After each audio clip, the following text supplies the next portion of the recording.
Friends నమస్తే welcome back to Sunitha cookery show. ఇవాళ మీకు చూపించబోయేది వెరైటీ బ్రేక్ఫాస్ట్ ఎర్రకంది పప్పుతో దోశ.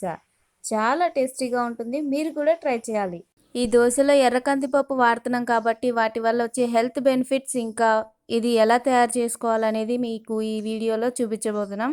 మా ఛానల్ని ఒకవేళ ఫస్ట్ టైం చూసినట్లయితే రెడ్ కలర్ ఉండే సబ్స్క్రైబ్ బటన్ కొట్టండి, పక్కనున్న గంట కొడితే ఏ వీడియోస్ అప్లోడ్ చేసినా ఇలాంటి రకరకాల వెరైటీ రెసిపీస్ అప్లోడ్ చేసినా మీరు మిస్ అవ్వకుండా చూసేయచ్చు. ఫస్ట్ ఈ ఎర్రకంది పప్పు ద్వారా మనకి ఏమేమి వస్తున్నాయి అనేది తెలుసుకుందామా. వీటిల్లో విటమిన్ బి ఉంటుంది, బాడీలో స్ట్రెంగ్త్ పెంచుతుంది, ఇమ్యూనిటీ పవర్ పెంచుతుంది, ఇంకా మన ఫేస్ కానీ స్కిన్ కానీ ఏ ఇన్ఫెక్షన్స్ లేకుండా స్కిన్ని గ్లో చేస్తుంది. చూసారుగా ఎన్ని హెల్త్ బెనిఫిట్స్ ఉన్నాయో ఈ ఎర్రకంది పప్పు ద్వారా. మరి ఎర్రకంది పప్పును యూజ్ చేసుకుంటూ దోశ తయారు చేద్దామా.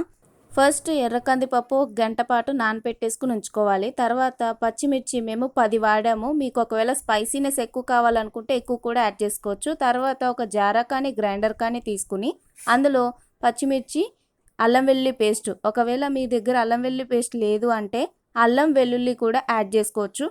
తర్వాత మనం ముందుగా నానపెట్టేసుకుని ఉంచుకున్నాం కదా ఎర్రకంది పప్పు, ఇందులో వేసేసుకోవాలి. ఆ తర్వాత రుచికి సరిపడా సాల్ట్, లైట్గా పసుపు యాడ్ చేసి ఇలా పేస్ట్ లాగా గ్రైండ్ చేసుకుని ఉంచుకోవాలి. మేము ఇక్కడ ఎర్రకంది పప్పు 1 గ్లాస్ వాడాము, మీరు ఒకవేళ ఎక్కువ యాడ్ చేసుకున్నా కూడా యాడ్ చేసుకోవచ్చు. తర్వాత మనం పిండి సిద్ధం చేసుకున్నాం కదా, దాంట్లో జీలకర్ర యాడ్ చేసి ఒకసారి కలిపి స్టవ్ మీద ప్యాన్ పెట్టుకుని ఆయిల్ యాడ్ చేసి దోశలాగా వేసుకోవాలి. దాని మీద కట్ చేసుకున్న ఆనియన్స్ వేసుకోవాలి. మీరు ఒకవేళ ఇంకా స్పైసీ కావాలనుకుంటే కట్ చేసి పచ్చిమిర్చి యాడ్ చేసుకోవచ్చు. అలా ఆనియన్స్ వేసేసాక ఒకవైపు రోస్ట్ అయ్యాక తిరగేసాక మొత్తం కాలిందంటే ఇంకా దోశ రెడీ. అలా పిండి మొత్తం మీకు ఎన్ని కావాలంటే అన్ని దోశలో వేసేసుకొని తినేయచ్చు. ఈ దోశకి కాంబినేషన్గా మనం పల్లి చట్నీ కానీ, అల్లం చట్నీ కానీ, మునగాకుతో చేసిన కారప్పొడి కానీ తినచ్చు. ఏదైనా నంచుకుని తినచ్చు. టేస్ట్ చాలా అంటే చాలా బాగుంటుంది.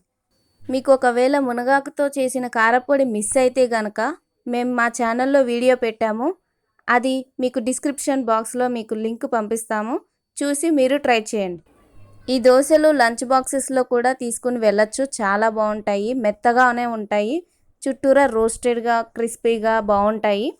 ఈ దోశలు ఒకవేళ చల్లారిపోయినా కూడా గట్టిగా ఉండవు, మెత్తగానే ఉంటాయి.